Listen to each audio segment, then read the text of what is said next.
नमस्कार मित्रांनो, मी मनोहर गुरुजी. बघा सर, नाही म्हणायला शिका. कारण काय आहे की आपण प्रत्येक वेळेसच जर हो म्हणलं तर पुढचा व्यक्ती आपल्याला गृहीत धरून तुम्हाला तेवढी किंमत देणार नाही. त्यांना असं वाटतं की हा आपलाच माणूस आहे आणि हा आपल्याला काही नाही म्हणत नाही. म्हणून तसं करू नका. जर तुमच्या सद्सद्विवेक बुद्धीला जर काही पटलं नसेल तर तेव्हाच पटकन सांगून द्यायचं की हे माझ्या बुद्धीला पटत नाही आणि मी हे करणार नाही.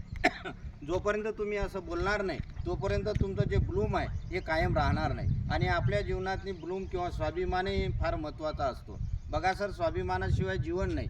जोपर्यंत आपण दुसऱ्याची बॅग उचलत राहिलो तर तुमचं स्वतःचं अस्तित्व काय निर्माण होणार. म्हणून काय जरा खंबीर बना. जे जे काही मोठे फार लोक दिग्गज लोक होऊन गेलेले आहेत, छत्रपती शिवाजी महाराज असो, सेवालाल महाराज असो, गौतम बुद्ध असो, मोहम्मद पैगंबर असो किंवा अहिल्याबाई होळकर असो, यांनी काय केलं, जीवनात फार म्हणजे संघर्ष केला आणि जे सामाजिक घातक प्रथा होत्या त्या त्यांनी नष्ट केल्या. कशामुळे की त्यांची ते काय होतं, ब्लूम होतं, त्यांचं ते ध्येय होतं. म्हणून आपणही प्रत्येक गोष्टीला हो म्हणू नका आणि कुठेही बी जास्त हजर राहू नका. हाजी करू नका. स्वतःचा स्वाभिमान कायम ठेवा आणि नाही म्हणायला शिका. व्हिडिओ आवडल्यास लाईक करा, शेअर करा, सबस्क्राईब. धन्यवाद.